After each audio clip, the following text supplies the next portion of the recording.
सारथी। खबर केंद्र ने पराली जलाने पर दुगना किया जुर्माना, 30,000 तक देना होगा जुर्माना। सुप्रीम कोर्ट के निर्देश के बाद सरकार ने बढ़ाया जुर्माना। जम्मू कश्मीर विधानसभा में 370 पर विधायकों के बीच मारपीट, भाजपा के 3 विधायक घायल, मार्शलों ने बाहर निकाला। स्पीकर बोले ये मछली मंडी नहीं।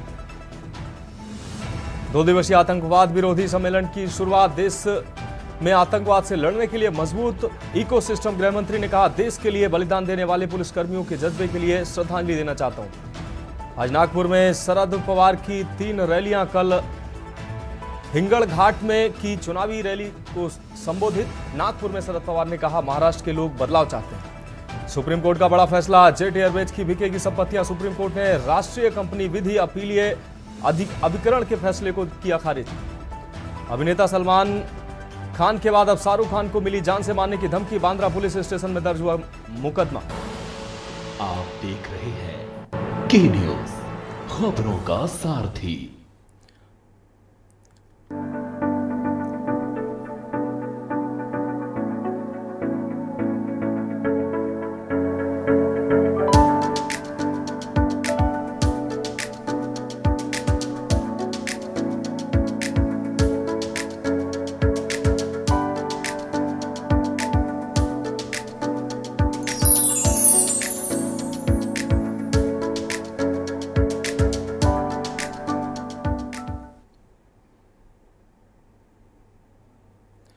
नमस्कार, मैं हूं मनोज मानस।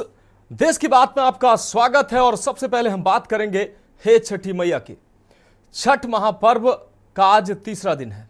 नहाए खाए और खरना के साथ शुरू हुई छठ महापर्व की शुरुआत आज सांध्य काल में डूबते सूर्य को अर्घ दिया जाएगा और फिर अगले दिन उगते सूर्य को अर्घ देकर इसका समापन किया जाएगा। पहले भगवान सूर्य और छठी मैया की विधिवत पूजा की जाती है, फिर शाम के समय अस्त होते सूर्य को अर्घ देने की परंपरा वर्षों से चली आ रही है।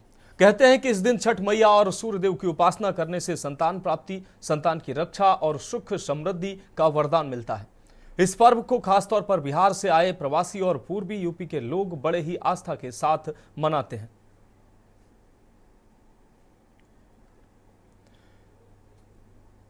तो छठ महापर्व की शुरुआत नहाए खाए और खरना के बाद आज तीसरे दिन आज डूबते सूर्य को अर्घ दिया जाएगा और कल सुबह उगते सूर्य को अर्घ के साथ इस महापर्व का समापन होगा। तो छठ महापर्व वैसे तो बिहार में यह पर्व खासतौर पर मनाया जाता है, लेकिन अब यह पर्व पूरे हिंदुस्तान के साथ दुनिया में यह पर्व बड़ी ही धूमधाम के साथ अब मनाया जाता है। महिलाओं के लिए काफी कठिन व्रत होता है और महीनों से महिलाएं इसकी तैयारी करती हैं पूजा पाठ के लिए। आपको बता दें 36 घंटे का व्रत रखकर महिलाएं भगवान सूर्य और छठी मैया की उपासना करती हैं। तो भगवान सूर्य, भगवान भास्कर और छठी मैया के पूजन का ये महापर्व पूरे देश में हर्षोल्लास के साथ मनाया जा रहा है। नहाए खाए से शुरू हुए इस पर्व की खरना, कल खरना के साथ ये पर्व आगे बढ़ा और आज डूबते सूर्य को अर्घ दिया जाएगा और कल उगते सूर्य को अर्घ देने के साथ इस महापर्व का समापन होगा। देश के अलग अलग हिस्सों में यह पर्व धूमधाम से मनाया जाता है। बिहार राज्य में खासकर यह पर्व बड़े ही श्रद्धा और धूमधाम के साथ मनाया जाता है। पूर्वी उत्तर प्रदेश और उत्तर प्रदेश के कई हिस्सों में भी यह पर्व बड़े ही श्रद्धा और धूमधाम के साथ मनाया जाता है। तो छठ महापर्व का आज तीसरा दिन, आज से 2 दिन पहले नहाए खाए से इस व्रत की शुरुआत हुई, इस महापर्व की शुरुआत हुई और खरना के साथ आज इस व्रत, इस महापर्व का तीसरा दिन और आज शाम को डूबते सूर्य को अर्घ देने के साथ कल सुबह उगते सूर्य को अर्घ देने के बाद ये महाव्रत, महापर्व की समाप्ति होगी। तो प्रदेश के अलावा देश के अलग अलग हिस्सों में छठ महापर्व बड़े ही धूमधाम के साथ मनाया जा रहा है। आपको बता दें कि छठ घाटों पर प्रशासन की तरफ से व्यापक तैयारियां की गई हैं। अब हफ्तों से ये तैयारियां चल रही हैं। छठ घाटों में साफ सफाई, बिजली की व्यवस्था, घाटों पर जल अर्पण के दौरान जो पानी की व्यवस्था, घाटों पर साफ सफाई आदि तमाम व्यवस्थाएं प्रशासन के द्वारा लगातार कई दिनों से की जा रही हैं।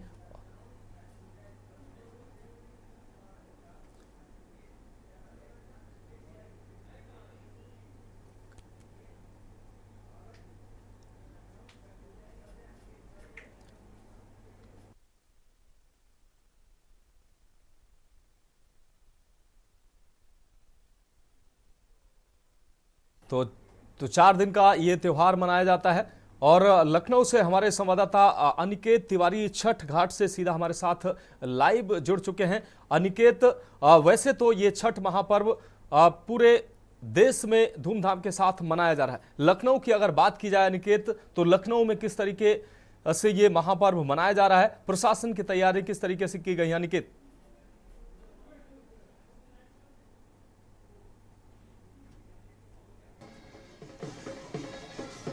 तो हमारे संवाददाता अनिकेत से शायद संपर्क नहीं हो पा रहा, उनके पास दोबारा उनसे संपर्क करने का प्रयास करेंगे। तो छठ महापर्व, यह 4 दिवसीय महापर्व, आज इसका तीसरा दिन, और तीसरे दिन डूबते सूर्य को अर्घ्य के साथ ये पर्व चौथे दिन प्रवेश करता है और चौथे दिन उगते सूर्य को अर्घ्य के साथ इस महापर्व की समाप्ति होती है।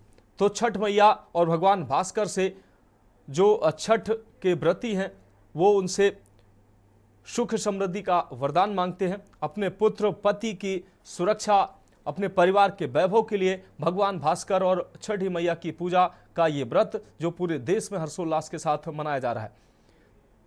बिहार और उत्तर प्रदेश के पूर्वी हिस्से में, पूर्वांचल में ये जो पर्व है ये खास तौर पर बड़े ही धूमधाम के साथ मनाया जाता है।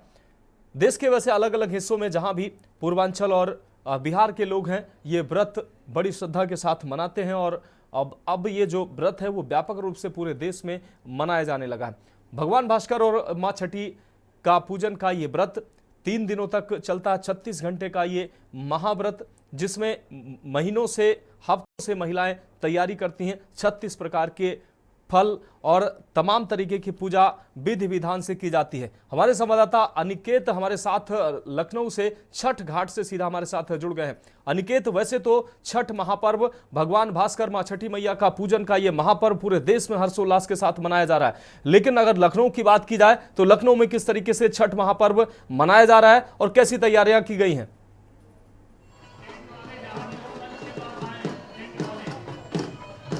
मनोज, देखिए, अगर बात की जाए राजधानी लखनऊ की जो उत्साह है लोगों में, वो मैं बिना समय गंवाए अपने सहयोगी से कहूँगा कि आपको कैमरा पैन करें और तस्वीरें दिखाएं उस घाट की जहाँ पर इस वक्त हमारी मौजूदगी है।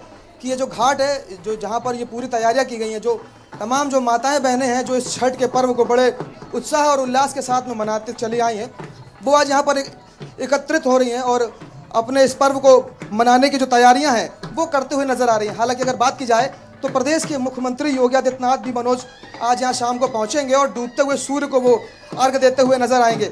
उसके साथ ही अगर बात की जाए, कल सुबह, जैसा कि वेदों पुराणों में जो लिखा है, जैसे इस पर्व को मनाते चले आ रहे लंबे समय से पौराणिक मान्यताओं के अनुसार, कि डूबते हुए सूर्य को और उगते हुए सूर्य को तमाम माताएं बहनें जो है अर्घ देती हैं, तो वो उसी क्रम में, उसी पौराणिक मान्यताओं को मानते हुए इस पर्व को बड़े उत्साह के साथ में आज उत्तर प्रदेश की राजधानी लखनऊ में भी तमाम जो लोग हैं वो मनाते हुए नजर आ रहे हैं। आप देख रहे हैं इस घाट की तस्वीरें हैं और तमाम ये जो वेदियां हैं बनाई गई हैं, और इन वेदियों पे वो जो लोग हैं अपने सपनों को लेकर, अपने मनोकामनाओं को लेकर आज यहाँ पर एकत्रित हो रहे हैं और ईश्वर से ये कामना करेंगे, छठी मैया से और भगवान भास्कर से उनकी ये प्रार्थना होगी कि उनकी तमाम जो मनोकामनाएं हैं उसको पूरा करें। आप देख रहे हैं घर के तमाम जो बुजुर्ग हैं उनके साथ में पूरा परिवार यहाँ पर सम्मिलित है और इस पर्व को, इस पूजा को बड़े उत्साह के साथ में मनोज मनाता हुआ आप तस्वीरों में देख सकते हैं। कि ये तस्वीर है, ये सिर्फ छठ घाट की तस्वीर नहीं है मनोज, बल्कि हम बात करें तो उत्तर प्रदेश की राजधानी लखनऊ की, तो यहाँ पर 150 ऐसे स्थान है जहाँ पर अलग अलग जगहों पर ये जो वेदियाँ हैं वो बनाई गई हैं।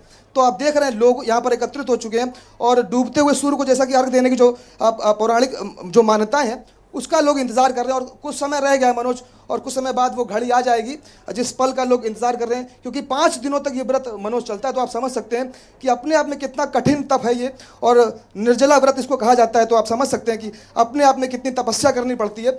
नहाए खाए से इसकी शुरुआत होती है और उगते हुए सूर्य को अर्घ देने के साथ ही इसका समापन होता है। तो जो उत्साह है वो कहीं ना कहीं अगर आप बात करें तो लखनऊ में भी हर साल की तरह इस साल भी देखने को मिल रहा है। ये वो घाट बनाया गया है लक्ष्मण मेला मैदान में मनोज, जहाँ पर यहाँ पर लोग डूबते हुए सूर्य को जाकर नदी में अर्घ देंगे। ये गोमती का नदी का तट है मनोज, और आप देख रहे हैं इस तट को बड़ी खूबसूरती के साथ में फूलों के साथ सजाया गया है। और जैसा कि मैंने बताया कि प्रदेश के मुख्यमंत्री योगी आदित्यनाथ भी आज शाम को यहाँ पर पहुँचेंगे और डूबते हुए सूर्य को अर्घ देंगे। तो ये आप तस्वीरें देख रहे हैं मनोज, ये लक्ष्मण निश्चित रूप से अनिकेत, लक्ष्मण मेला मैदान में जो ये छठ पर्व महापर्व को मनाने के लिए ये जो घाट बनाए गए हैं, तस्वीरों में जैसा हम देख पा रहे हैं बहुत ही बेहतरीन इंतजाम दिखाई दे रहे हैं। मुख्यमंत्री अनिकेत क्या इसी घाट पर शाम को आने वाले हैं और छठ जो व्रती महिलाएं हैं उनका आना शुरू हो गया है, उनका यहां पर पहुंचना शुरू हो गया है और शाम को जो डूबते सूर्य को अर्घ महिलाएं देती हैं उसकी तैयारी जोर शोर से करती नजर आ रही है। अनिकेत,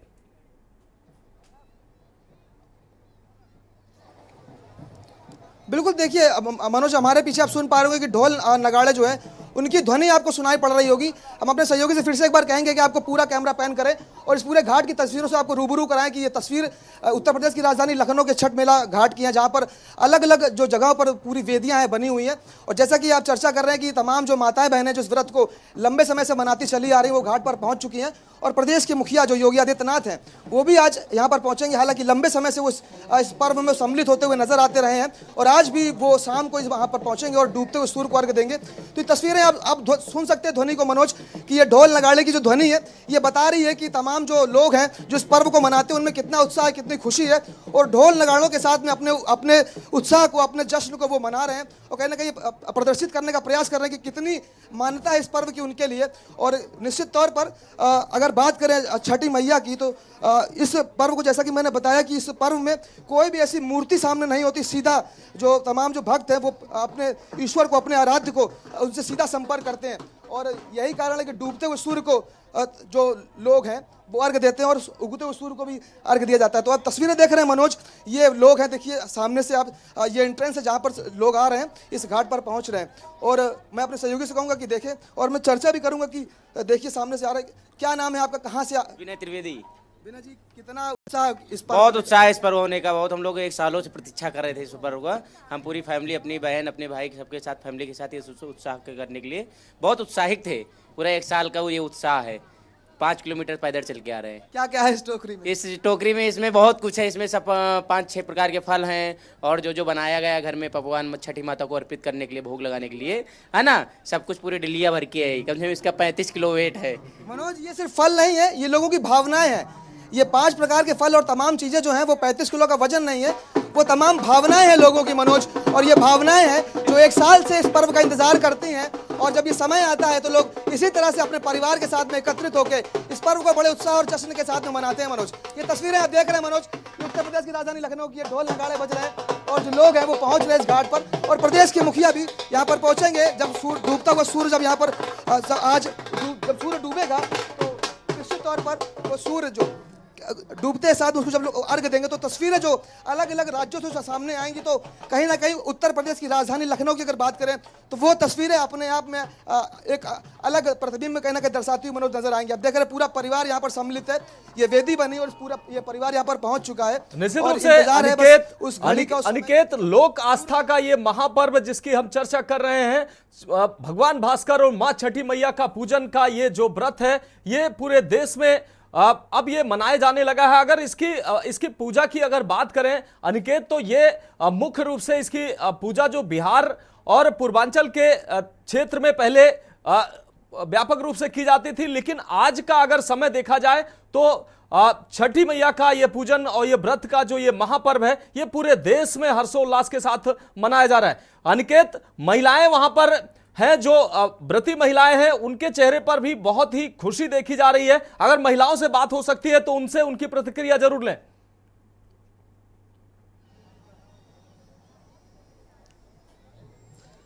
बिल्कुल मनोज, देखिए अगर बात की जाए हिंदुस्तान की तो निश्चित तौर पर अनेकताओं में एकता का जो अखंडता में कहते हैं ना कि तमाम जो लोग बातें करते हैं कि जो विभिन्नताएं हैं हिंदुस्तान में, उन विभिन्नताओं में जो एकता दिखती है। और अगर बात करें जिस तरह से इस पर्व की अगर बात कर रहे हैं मनोज कि अब पूर्वांचल या बिहार या झारखंड का ये पर्व नहीं रह गया बल्कि पूरे हिंदुस्तान में इस पर्व को मनाते हैं, बल्कि यहाँ तक तमाम फॉरेन कंट्रीज भी ऐसी हैं जहां पर इस पर्व को लोग बनाते हुए दिखते हैं। तो पर्व अब एक जगह स्थायी नहीं रह गया, इसकी बहुत व्यापक विस्तार हो चुका है और तमाम यहाँ पर महिलाएं, तमाम लोग यहाँ पर मौजूद है जिनसे हम चर्चा करेंगे मनोज।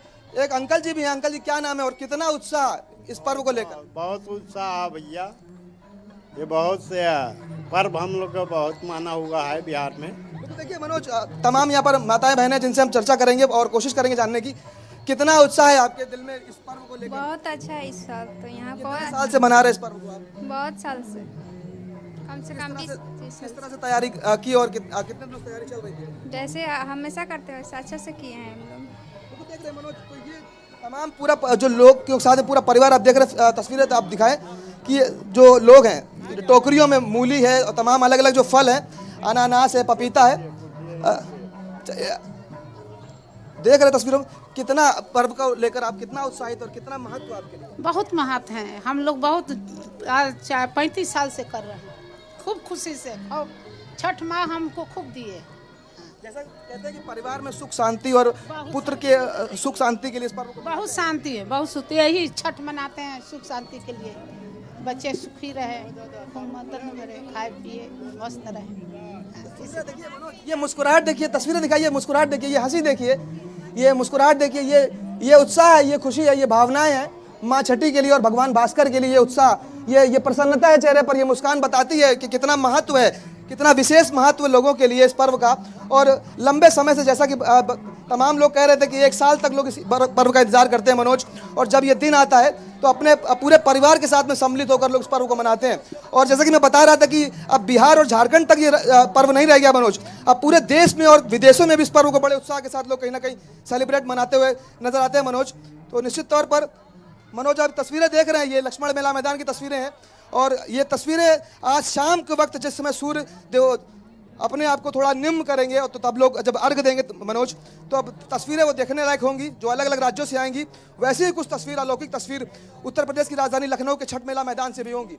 और जैसा कि मैंने बताया कि निश्चित रूप से अनिकेत आज सूबे के मुखिया भी इन लोगों की, इन जो व्रती लोगों की जो महापर्व मना रहे लोगों के बीच पहुंचने वाले हैं। शाम को वो भी पहुंचेंगे छठ घाट पर और लोगों की भावनाओं के साथ, लोगों की आस्था के साथ मुख्यमंत्री खुद को भी जोड़ेंगे। मुख्यमंत्री का कितने बजे यहां पहुंचने का कार्यक्रम है अनिकेत?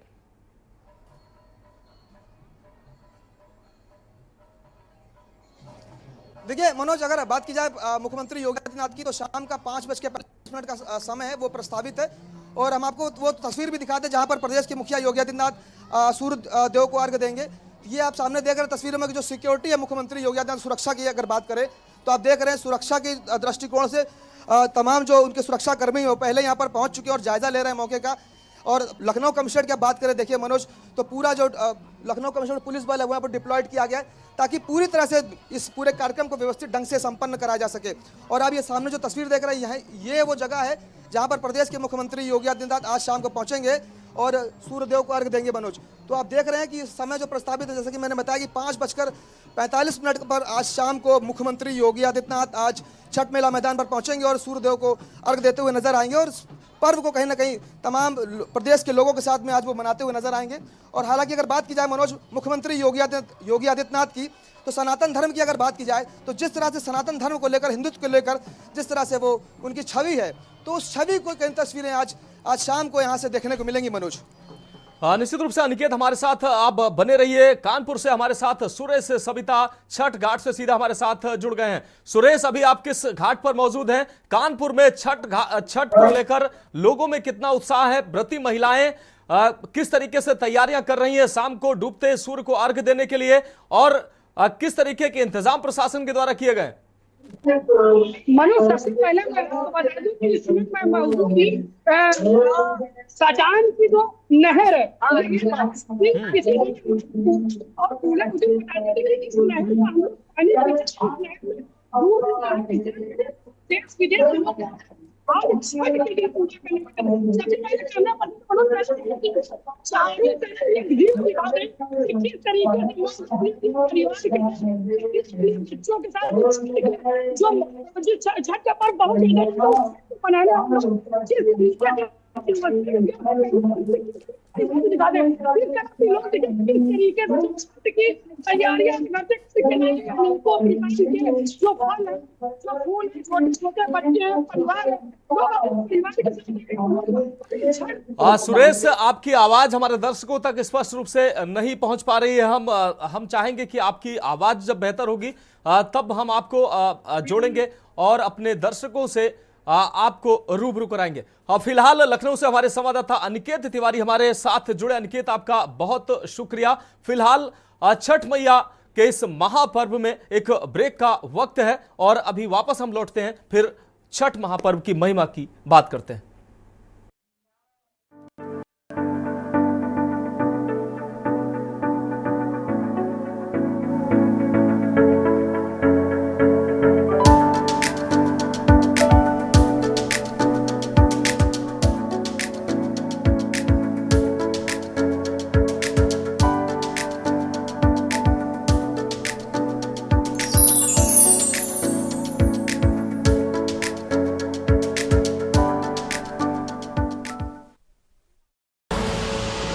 देख रहे हैं के न्यूज खबरों।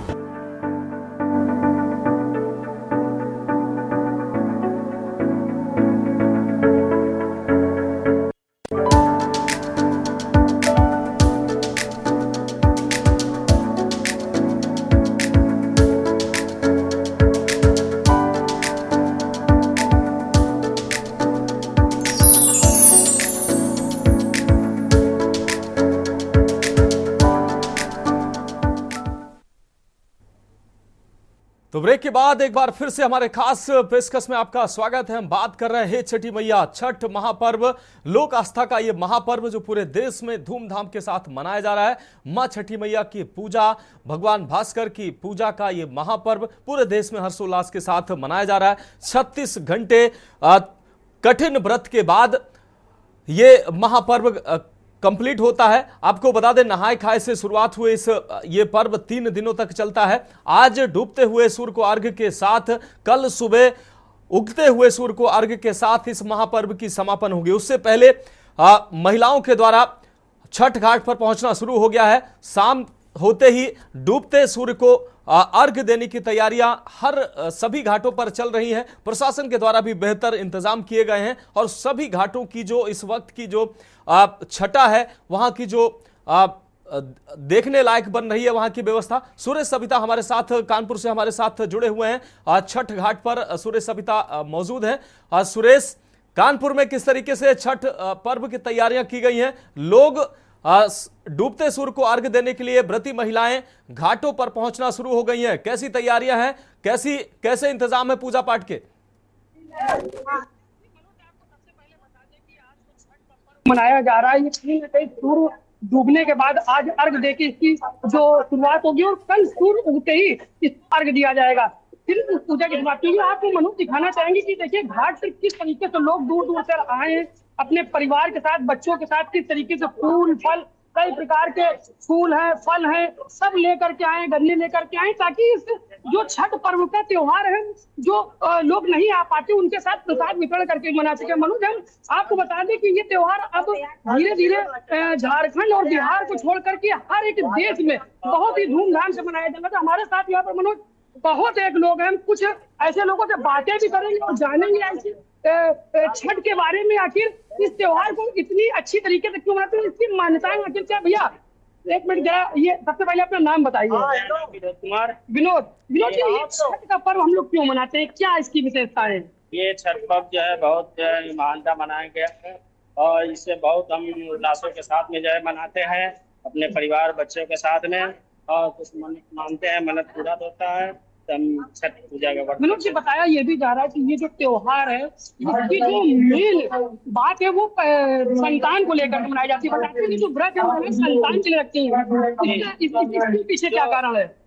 तो किसी को संतान नहीं होती, वो छठ मैया करके अपनी उनकी मुरादें पूरी होती है, वो भी छठ व्रत करती है, चाहे वो किसी प्रदेश का हो। बताया ये भी जाता है कि सीता माता और द्रौपदी मैया ने भी व्रत को रखा था, इसके पीछे क्या मान्यता थी? सीता मैया ने ही छठ पूजा का व्रत हम भी सुनते आ रहे हैं, पूर्वजों के बुजुर्गों के माध्यम से सुना है कि छठ मैया का पूजा जो है माता सीता ने ही शुरुआत की थी।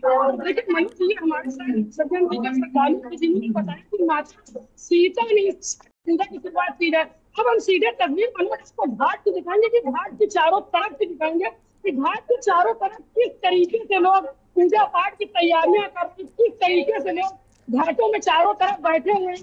घाट के चारों तरफ महिलाएं, बच्चे, बुजुर्गों का तांता लगा हुआ है। दूर दूर से मनोज लोग पूजा पाठ कर रहे हैं, अपने अपने परिवार के लिए सुख शांति की प्रार्थना कर रहे हैं, देश दुनिया की सुख शांति की प्रार्थना।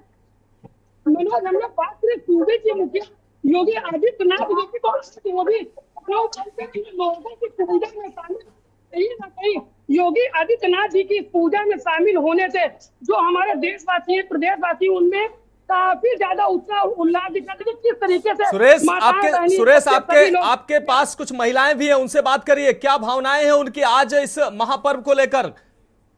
देखिए, एक महिला हमारे पास एक छोटे से बच्चे को लेकर खड़ी हुई लेडीज है।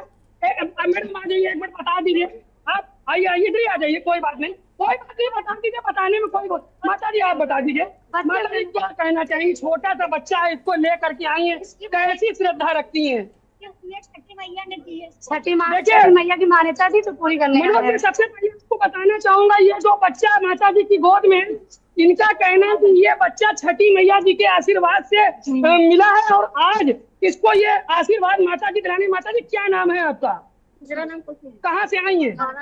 बारा देवी से। क्या कहना चाहेंगे, कैसी आस्था रखी है छठी पर्व को लेकर के? छठी मैया बहुत शक्तिशाली, मात्र प्रसाद खाने मैया ने दी। अच्छा, तो आपका मानना यही कि छठी मैया की कृपा से ही ये बच्चा हुआ? इसीलिए उनके आशीर्वाद से इनको दर्शन कराने लाए माता जी। आप दर्शन कराने। क्या नाम है आपका? कंचन। आपका ही बच्चा है? कितने वर्षों बाद हुआ?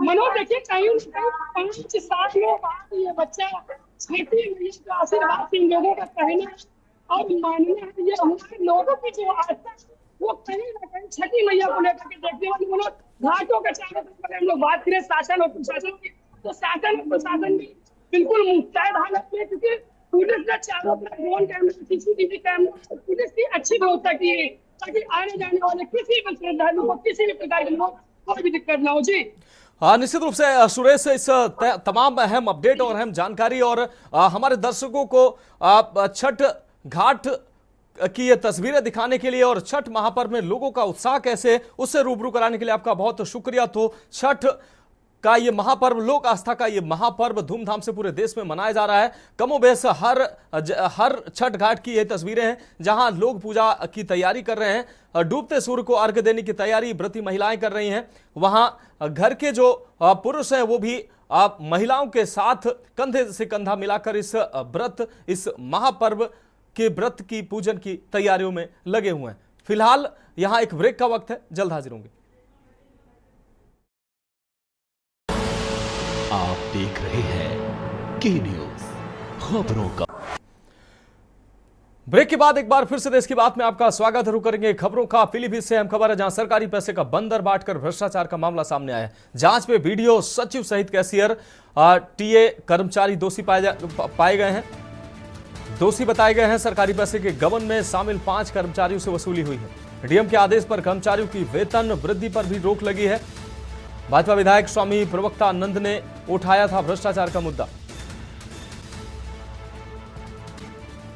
मामले में बोर्ड की बैठक में विधायक ब्लॉक में हुई थी नोकझोंक। तो विधायक की नोकझोंक हुई थी। प्रधान बीडीसी सदस्यों के वेतन के पैसे में किया था खेल। पीलीभीत क्षेत्र की मरोरी ब्लॉक का यह पूरा मामला है। पीलीभीत क्षेत्र के मरोरी ब्लॉक का यह पूरा मामला है। सरकारी पैसे के बंदर बांटकर भ्रष्टाचार का यह मामला, जिसमें डीएम ने वसूली के आदेश दिए। बढ़ेंगे अगली खबर की ओर। रायबरेली में राहुल गांधी के बयान का मामला। आपको बता दें, दिशा की बैठक को लेकर दिए गए बयान का यह अहम मामला। दिशा की बैठक में 80% एक ही जाति के लोग मौजूद रहे। लोगों की मौजूदगी पर राहुल गांधी ने सवाल उठाए। राहुल के सवाल पर विधायक मनोज पांडे ने दिया जवाब। राहुल गांधी को ऐसी टिप्पणी से बचना चाहिए, मनोज पांडे ने कहा। बैठक में सभी समुदाय के लोग मौजूद थे।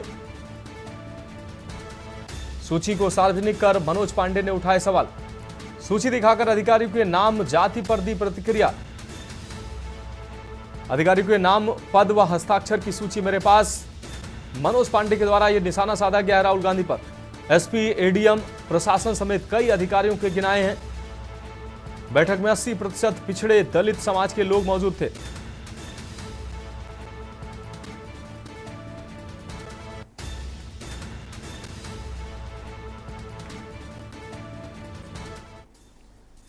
काल्पनिक वास्तविकता है, उससे एकदम विपरीत बयान है। अगर हम सवाल करें आज कि जो दिशा की बैठक में मौजूद थे लोग, उसमें रंजना चौधरी जी जो अनुसूचित समाज से आती हैं, सदगुण सोनकर जी जो अनुसूचित समाज के भाई हैं, श्याम सुंदर भारती जी जो अनुसूचित समाज से आते हैं, राहुल राजपूत जो हमारे पिछड़े समाज के भाई हैं, शिवराम रावत जी जो हमारे दलित समाज के भाई हैं, श्रीमती सविता मौर्य जो कि पिछड़ी जात से आती हैं, श्रीमती सत्यभामा पिछड़ी समाज से आती हैं, राकेश कुमार पासवान जो पिछड़ी जात से आते हैं।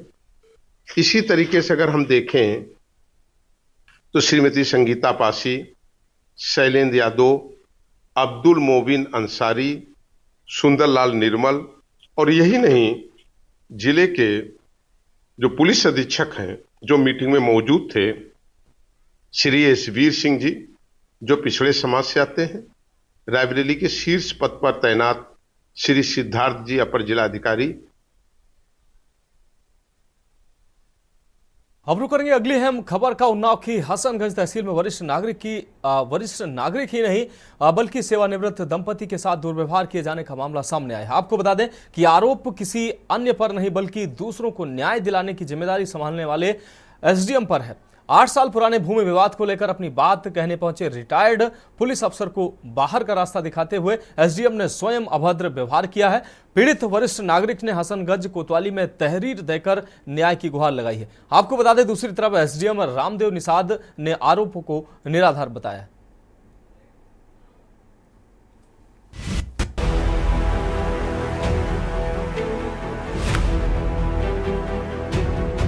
मामला लखनऊ जनपद के आलमबाग नहरिया चौराहा निवासी विजिलेंस विभाग के रिटायर्ड सीओ भगवान स्वरूप और उनकी रिटायर्ड इंस्पेक्टर पत्नी गुंजीत से जुड़ा है। बुधवार सुबह 11 बजे दोनों जनसुनवाई के दौरान एसडीएम हसनगंज रामदेव निषाद के कार्यालय पहुंचे थे। उन्होंने बताया कि 8 साल पहले मोहम्मदपुर निवासी करतार सिंह और मिलन से उन्होंने 5 बीघा जमीन की रजिस्ट्री कराई थी। इस पर ब्रजभूषण नाम के व्यक्ति ने आपत्ति दर्ज की थी, इसलिए यह मामला तहसीलदार कोर्ट में विचाराधीन चल रहा है। पुलिस को दी गई तहरीर पर आरोप लगाया है कि पीड़ित की बात सुनते ही एसडीएम भड़क गए। उन्होंने होमगार्ड को बुलाकर फरियाद सुनाने पहुंचे वरिष्ठ नागरिक को धक्के मारकर कार्यालय से बाहर करने का मौखिक आदेश देने में संकोच नहीं किया। एसडीएम का गुस्सा इससे ही शांत नहीं हुआ, इसलिए उन्होंने पीड़ित को दोबारा कार्यालय में घुस आने पर जेल भेजने की धमकी भी दी। इस मामले में एसडीएम हसनगंज रामदेव निषाद ने बताया कि शिकायतकर्ता दंपति ने अपनी म्यूटेशन संबंधी पत्रावली के संबंध में जानकारी मांगी थी, जो तहसीलदार न्यायालय में विचाराधीन है। उन्होंने बताया कि इस पत्रावली पर सुनवाई 6 नवंबर को तय थी और इनका मामला विवादित है। उन्होंने दंपति को कानूनी प्रक्रिया का पालन करने और मामले को किसी अन्य न्यायालय में ट्रांसफर करवाने की सलाह दी थी।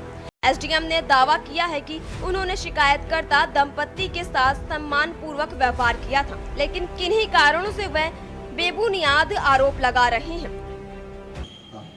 उन्होंने बताया कि मेरा जो है नाम खतौनी में दर्ज है। उसी समय तहसीलदार साहब ने बताया कि 24 सितंबर 2024 को यशोशी साहब के हाथ से इनके सारे आदेश निरस्त हो चुके हैं। फिर भी बैनामा के आधार पर मेरे यहाँ पत्रावली चल रही है। इनके द्वारा बहस सुनाई गई है। दूसरी बहस पक्ष की बहस सुनना है, मैं सुन करके निर्णय कर दूंगा। केवल इतना सा मैटर था। फिर मैंने इनको जब ये ऊंची आवाज़ में बात करने लगी कि आप हमारा कागज़ नहीं देख रहे हैं, तो मैंने कहा आप न्यायालय के बाहर बैठिए जा करके, और बैठ करके जब आप पुकार हो न्यायालय में तब अपनी बात न्यायालय में आप खुद ही अपने वकील के माध्यम से, अधिवक्ता के माध्यम से रखिएगा। तो इनका ये कहना था कि मैं रिटायर्ड डिप्टी एसपी हूँ, आप मुझे ऐसे नहीं बोल सकते हैं। बस इतनी सी बात थी। मेरे ऊपर लगाए गए सभी आरोप निराधार।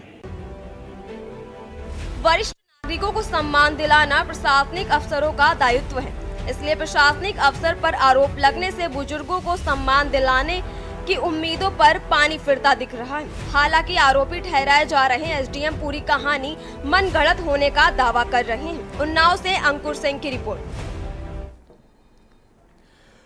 तो वरिष्ठ नागरिक जो पीड़ित है उनके साथ अभद्रता का आरोप उन्होंने लगाया है। आपको बता दें भूमि विवाद को लेकर एसडीएम के समक्ष पहुंचे थे ये वरिष्ठ नागरिक, लेकिन इनके साथ अभद्रता की गई। एसडीएम पर यह अभद्रता का आरोप लगा है। तो भूमि विवाद पर बात करने पहुंचे थे।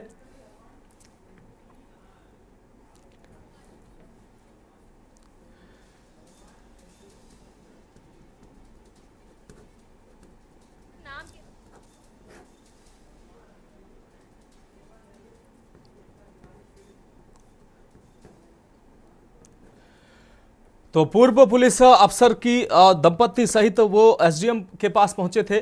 भूमि विवाद को निपटाने के लिए एसडीएम से न्याय की गुहार लगाने पहुंचे थे, लेकिन उनके साथ अभद्रता की गई। उनके साथ जो सम्मानित व्यवहार वरिष्ठ नागरिक के साथ होना चाहिए वो नहीं हुआ। हमारे साथ भगवान स्वरूप जी जो सेवा निवृत्त डीएसपी हैं वो हमारे साथ जुड़ गए हैं। भगवान स्वरूप जी, के न्यूज की मंच पर आपका स्वागत है। आप के साथ किस तरीके का दुर्व्यवहार एसडीएम के द्वारा किया गया, आपका मामला क्या है जिसमें आप न्याय की मांग करने पहुंचे थे? देखिए, 2016 को मेरी पत्नी ने एक जमीन खरीदी थी हसनगंज में, और उसका कुछ लिटिगेशन था तो उसमें काफी सारे नहीं हो पा रहा था। उसी संबंध में एसडीएम से कोई ज्यादा ऐसा वो नहीं है। एसडीएम की प्रॉब्लम ये है कि हमने 2 बार शिकायत एडिशनल कमिश्नर लखनऊ को की है इनकी। उन्होंने इनको बहुत डांटा फटकारा। ये उसका जो गलत काम कर रहे थे उसका ये दिमाग में घूम रखे हुए थे। कल हम मिलने चले गए, कल तारीख के बारे मुकदमे में मेरी पत्नी भी मेरे साथ थी। हमने जैसे इनके ऑफिस में गए, इनसे पूछा कि मैं आ जाऊं अंदर, उन्होंने कहा आ जाइए। आके हम बैठ गए, बस मुश्किल से 1 मिनट या 2 मिनट इन्होंने कुछ बात की मुझसे, और उसके बाद एकदम आग बबूला हो गए कि आप जाइए, वहां से निकल जाइए, मैं निकलवा दूंगा, ये कर दूंगा, वो कर दूंगा। दुनिया की अभद्रता। मैंने देखिए, मैं सीनियर सिटीजन हूँ, 75 साल मेरी उम्र है, 50 से रिटायर्ड हूँ। मेरी बात सुनिए, बेटे का को है यहाँ पर। अगर कोई तकलीफ हमें है तो हम उस तकलीफ को आपके पास लेके आए हैं, मगर वो कोई और बात नहीं थी। सिर्फ उनको भड़ास निकालनी थी कि वो एडिशनल कमिश्नर साहब ने जो इनको 2 बार टाइट किया था, हमने उनको एप्लीकेशन दी थी। एप्लीकेशन भी वहां पर फाइल में लगी हुई है। वो उन्होंने लिख कर भी दिया था कि आप इसको देखिए प्रकरण को। नाराजगी ये है बस। तहसीलदार का काम था, ये हेड ऑफ द इंस्टीट्यूशन है। इनको चाहिए कि अगर तहसीलदार कुछ गलत कर रहा है तो उसको रोके, और जो आम जनता परेशान हो रही है वो परेशान न हो। निश्चित रूप से भगवान स्वरूप जी, आप भी एक पब्लिक सर्वेंट रहे हैं, आपने भी जनता की सेवा की है, लंबे समय तक आप भी सेवा में रहे हैं। इस तरीके का जिस तरीके का व्यवहार आपके साथ किया गया, उसको लेकर आपने उच्चाधिकारियों से कोई शिकायत की? मैंने थाना हसनगंज में जी लिखित तहरीर दी है, और उसके बाद सीओ हसनगंज से मिलकर तहरीर जो मैंने थाने में दी है उसकी कॉपी उनको दी। आज मैं चीफ मिनिस्टर पोर्टल पर भी इनकी शिकायत दर्ज करवा रहा हूँ जी। और कल हेलो जी भगवान स्वरूप जी, आपके साथ क्या दुर्व्यवहार किया गया वो स्पष्ट रूप से हमारे दर्शकों को बता सकते हैं आप? किस तरीके का दुर्व्यवहार एसडीएम के द्वारा आपके साथ किया गया? तो देखिए, दुर्व्यवहार जो किया गया मैंने बता दिया आपको। एक पढ़े लिखे समझदार व्यक्ति को इस तरह का किसी सीरियस सिटीजन से बात करने का अधिकार नहीं है। जो बदतमीज से बात इन्होंने की, इनके ऑफिस में गया था मिलने, इनको मेरी बात नहीं सुननी थी, मना कर देते हैं, हमसे कह देते हैं अब जाइए, मैं चला जाता। परंतु तो इन्होंने कहा मैं आपको निकलवा दूंगा, ये कर दूंगा, वो कर दूंगा। मुझे बहुत आत्मग्लानि महसूस हुई जी। अब इस रूप में मैं क्या कर पाऊंगा इनका? अब ये अगर पावर में है, बैठे कुर्सी पे, तो जो चाहे कर लेंगे। मेरी पत्नी वहां रह गई अकेले, मैं बाहर निकल आया, उनसे कहने लगे मैं जेल भिजवा सकता हूँ और मैं वीडियो बनवा दूंगा। ठीक है, आपको जेल भिजवाना जेल भिजवाइए, मैं यहाँ बैठे हुई हूँ, वीडियो बनाना वीडियो बनाइए। उसके बाद एकदम से सलग गए और एक आदमी को जो खड़ा कर दिया वीडियो बनाने के लिए, उसको वहां से ऑफिस से निकाल दिया, बाहर कर दिया। बिल्कुल भगवान स्वरूप जी, जो भी आपके साथ हुआ वो मैं समझता हूं वो उचित नहीं था। लेकिन भगवान स्वरूप जी, जैसा कि आपने बताया, आपने जमीन खरीदी, उसके दाखिल खारिज का मामला था। दाखिल खारिज लंबे समय से आप प्रयास कर रहे हैं, हो नहीं पा रहा है। क्या समस्या आखिर आ रही है दाखिल खारिज में? इतना वक्त तो नहीं लगता है, तकनीकी समस्या है कुछ? क्या कोई तकनीकी समस्या नहीं है, ये जान के करना नहीं चाहते जी। दूसरी पार्टी का इनके ऊपर प्रेशर है, इसी वजह से ये नहीं करना चाहते, और कोई बात नहीं है। अब एक मुझे बात बताइए, दूसरी पार्टी के पास न खतरा है न खतौनी है, अब कैसे आप उसका दाखिल खारिज कर सकते? नहीं कर सकते। और मेरे पास खतरा है, खतौनी है, जिससे मैंने जमीन खरीदी है, मैंने सारा रिकॉर्ड इनके तहसील की फाइल में इनको दिया है, इन्होंने लगाया है। इसके विपरीत एक इन्होंने मामला हमारे खिलाफ पार्टी ने इसी प्रकरण को लेकर ये चकबंदी उन्नाव में डाल रखा है। अब चकबंदी अलग चीज है और इनका तहसील का काम अलग है। चकबंदी वाला तहसील का काम नहीं कर सकता, तहसील वाला चकबंदी का काम नहीं कर सकता। मेरा निवेदन इतना ही था कि ये आपको दाखिल खारिज करने का अधिकार आपको है, चकबंदी को नहीं है। निश्चित रूप से भगवान स्वरूप जी आप हमारे साथ बने रहिए, हमारे साथ हमारे संवाददाता अंकुर भी हमारे साथ जुड़े हुए हैं। अंकुर, भगवान स्वरूप जी हमारे साथ जुड़े रहे, उन्होंने अपनी समस्या, अपनी बात रखी, उनके साथ एसडीएम ने अभद्रता की है। क्या है पूरा मामला, किस तरीके से एसडीएम, उन्होंने साफ तौर पर आरोप लगाया कि एसडीएम जानबूझकर दाखिल खारिज नहीं करना चाह रहे, विपक्षियों का दबाव है उनके ऊपर। जी, मैं बताना चाहूंगा, ये लगभग 8 वर्ष पहले बैनामा कराया और उसका दाखिल खारिज अभी तक ना होना एक बहुत बड़ी समस्या है। और ये समस्या ये इन्हीं के साथ अकेले की नहीं है, वर्तमान में हसनगंज तहसील में अंकुर आपको रोकेंगे, हमारे साथ एसडीएम रामदेव निषाद जी हमारे साथ जुड़ गए हैं। रामदेव निषाद जी, के न्यूज पर आपका स्वागत है। रामदेव निषाद जी, हमारा सीधा सवाल है, एक पीड़ित है भगवान स्वरूप जी जो सेवानिवृत्त डीएसपी भी हैं, उनकी एक समस्या 8 साल पहले उन्होंने जमीन खरीदी जिसका दाखिल खारिज आज तक नहीं हो पाया है। उनका साफ तौर पर पहला आरोप यह है कि आपने उनके साथ अभद्रता की। वो जब आपके ऑफिस में न्याय की मांग करने गए, उनका जो दाखिल खारिज क्यों रुका हुआ है इसकी वो जब बात करने गए तो आपने उनके साथ अभद्रता की। क्या है पूरा मामला, आप अपना पक्ष रखिए। बहुत बहुत धन्यवाद, नमस्कार जी। कल मेरे सामने सुबह लगभग 10:20 पर दोनों दंपति आए हुए थे कार्यालय में। मैंने सम्मानपूर्वक उनको बैठाया और तहसीलदार साहब को बुलाया। तहसीलदार साहब भी मौके पर थे। तहसीलदार साहब की कोर्ट में इनका मुकदमा चल रहा है म्यूटेशन का। इन्होंने 2016-17 में बैनामा लिया है और पत्रावली विवादित है। उस पत्रावली में 6 तारीख को डेट लगी थी बहस और आदेश के लिए। बहस, दूसरे पक्ष ने बहस प्रस्तुत नहीं किया था तो उस पक्ष के बहस के लिए डेट लगी हुई थी। तो ये मेरे पास जब आए तो मैंने इनसे कहा, मैंने कहा कि इनको पहले सुना मैंने, लेकिन इन्होंने कहा कि हमारे कागज देख लीजिए, हमारा खतौनी में नाम है। तो हमने कहा जो भी कहना है, आज क्योंकि डेट लगी है आप न्यायालय में कहिएगा और न्यायालय से ही निर्णय हो पाएगा। अगर न्यायालय से कोई आपको दिक्कत है तो मेरे यहाँ ट्रांसफर एप्लीकेशन डाल दीजिए और मैं जिस न्यायालय में कहेंगे उस न्यायालय में ट्रांसफर कर दूंगा। इनका कहना था नहीं, न्यायालय से दिक्कत नहीं है, बस जल्दी जल्दी की डेट लग जाए। क्योंकि पहले भी मुझसे मिले थे एक बार, तो मैंने यही चीज पहले भी कही थी कि आप अगर ट्रांसफर कराना चाहते हैं तो मुझसे ट्रांसफर करा सकते हैं, दूसरे कोर्ट में मैं ट्रांसफर कर दूं। तो इन्होंने मना कर दिया था। मैंने इनसे कहा कि आप न्यायालय में के सामने बैठिए जा करके और जब पुकार हो, लगभग 11 बजे 11:30 बजे से कोर्ट चलती है, जब अधिवक्ता बंधु आ जाते हैं तब आप अपनी फाइल में अपना पक्ष अपने माध्यम से या अधिवक्ता बंधु के माध्यम से रखिएगा। जी हाँ, ठीक है। रामदेव निषाद जी आप हमारे साथ जुड़े रहिए। हमारे साथ पीड़ित भगवान स्वरूप जी भी जो सेवानिवृत्त डीएसपी भी हैं और वरिष्ठ नागरिक भी हैं, उनका साफ तौर पर आरोप है, वो भी हमारे साथ जुड़े हुए हैं। भगवान स्वरूप जी आप अपनी बात रख सकते हैं, किस तरीके से रामदेव निषाद जी ने आपके साथ अभद्रता की, आप वो जुड़े हुए हैं, आप अपनी बात रख सकते हैं। देखिए ऐसा है कि ये अधिकारी कहने लायक आदमी नहीं है जी। इसको इतनी तमीज नहीं कि ये सीनियर आदमी है, इसको परिवार से संस्कार अच्छे नहीं मिले हैं, इसलिए इस तरह से व्यवहार किया। हमने एक शब्द भी कुछ नहीं बोला इनसे, पता नहीं इनको दिमाग में क्या आ गया। लेकिन भगवान स्वरूप जी एसडीएम साहब हमारे साथ जुड़े हुए तो साफ तौर पर कह रहे हैं कि उन्होंने सम्मान स्वरूप आपको बिठाया, उन्होंने आपकी अच्छे से बात सुनी, लेकिन आप तो आरोप लगा रहे हैं कि उन्होंने अभद्रता की।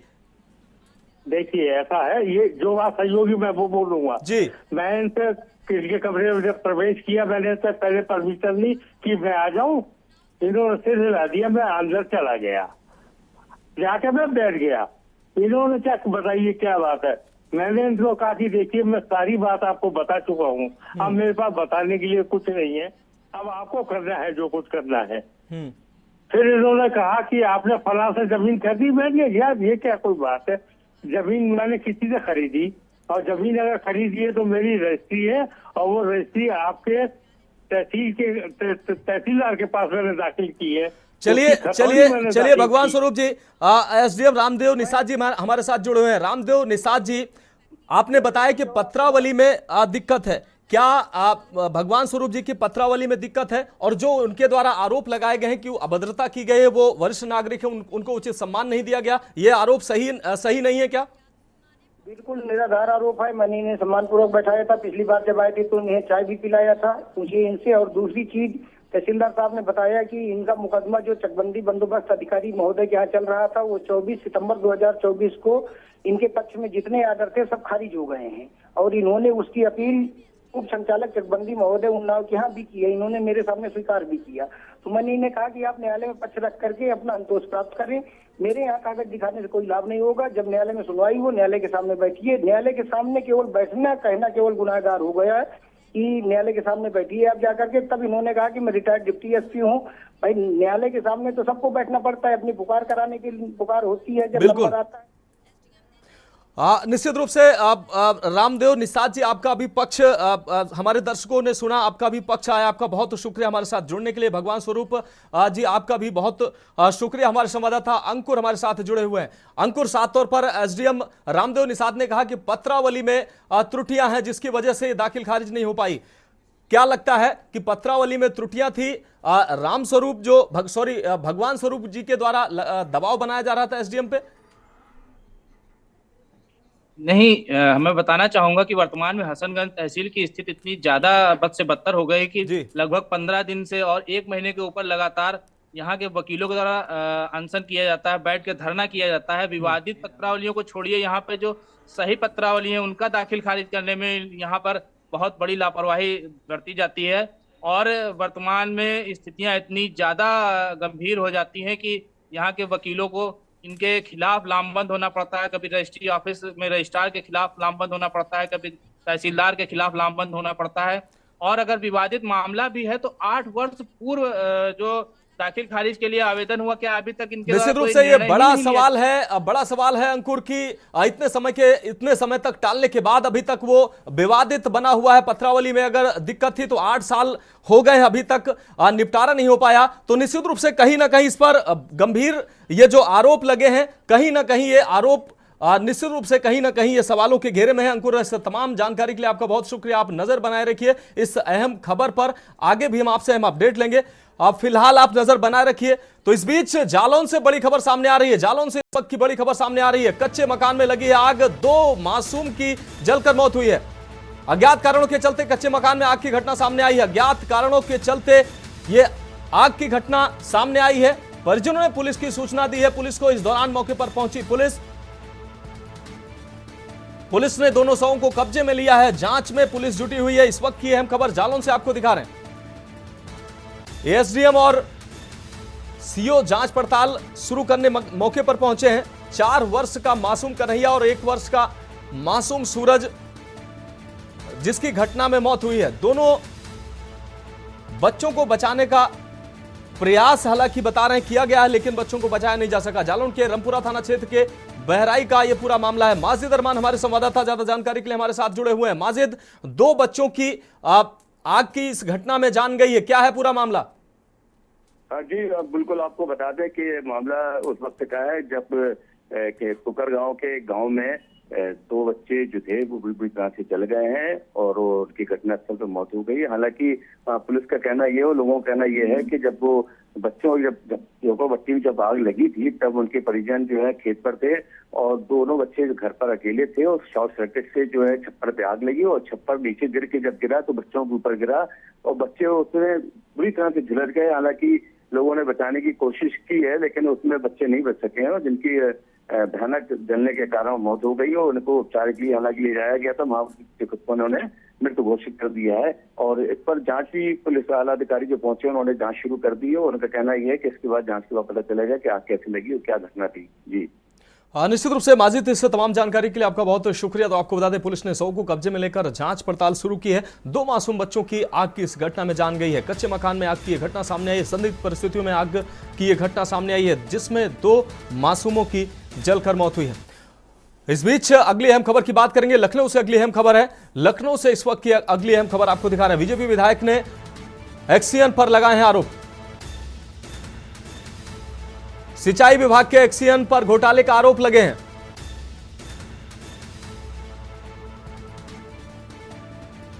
तो गद्दे, एसी, गीजर आदि खरीदे गए थे।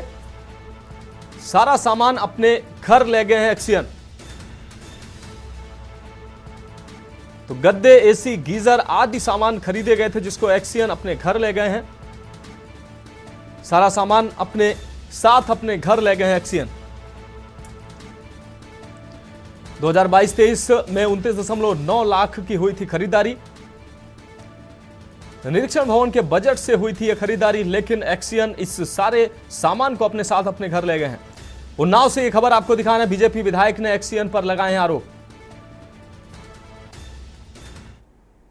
और संदीप मिश्रा हमारे संवाददाता ज्यादा जानकारी के लिए हमारे साथ जुड़ गए हैं। और संदीप, एक्सीएन पर आरोप लगा है लगभग 29 लाख के खरीदे गए सामान जो सरकारी धन से खरीदे गए थे, वो एक्सीएन अपने साथ ले गए हैं। क्या है पूरा मामला?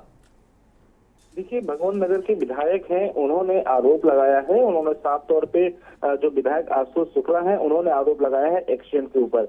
जिस तरीके से उन्होंने कहा है कि खरीद की गई है, और इस खरीद को लेकर के उन्होंने साफ तौर पे आरोप लगाते हुए उन्होंने एक पत्र लिखा है। उस पत्र के माध्यम से उन्होंने कहा है कि एक्सीएन ने जो एसी खरीदा है, गद्दे खरीदे हैं और उसका गीजर आदि जो सामान खरीदा गया है, वो अपने सरकारी आवास पे से हटा करके अपने घर लेकर के चले गए हैं, ऐसा उन्होंने आरोप लगाया है। और साफ तौर पे 29.91 लाख का जो सामान जो खरीदा गया था, उस पर आरोप लगाते हुए इस पत्र को जारी किया है। और पत्र में साफ तौर पे कई वित्तीय वर्ष 2023 और 24 में जो सिल्ट सफाई का जो काम था, उस काम को बिना पैसा जो आवंटन हुआ था, वो लगभग 2 करोड़ 45 लाख से अधिक का भुगतान था। उसको ठेकेदारों के बिना किसी टेंडर प्रक्रिया के ही इन्होंने काम बांट दिए थे। इस तरीके से आरोप लगाते हुए विधायक ने पत्र लिखा है। और उसमें साफ तौर पे कहा गया है कि किस तरीके से सामान को लेकर के गड़बड़ी की जाती है, कैसे डीजल चोरी, गाड़ियां चोरी की मरम्मत के लिए पैसा आवंटित किया जाता है, लेकिन इस पूरे पैसे का लेखा जोखा वो एक्सीएन अपने घर के कामों में लगाते हुए नजर आ रहे हैं। तो इस तरीके से पत्र लिखना, और जो कि मौजूदा सरकार के विधायक ने पत्र लिखा है, तो निश्चित तौर पे इस पे कार्रवाई होनी चाहिए। और इस तरीके से एक एक्सीएन यानी कि एहसासी अभियंता पर ये आरोप लगाए गए हैं। निश्चित रूप से संदीप मिश्रा, इस तमाम जानकारी के लिए आपका बहुत शुक्रिया। तो सिंचाई विभाग के एक्सीएन पर ये घोटाले का आरोप लगा है। लगभग 30 लाख के जो सरकारी बजट से सामान मंगाया गया था, उसको एक्सीएन अपने घर ले गए। फिलहाल देश की बात में मेरे साथ अभी के लिए इतना ही। मुझे दीजिए इजाजत और आप देखते रहिए न्यूज इंडिया। आप देख रहे हैं के न्यूज, खबरों का सारथी।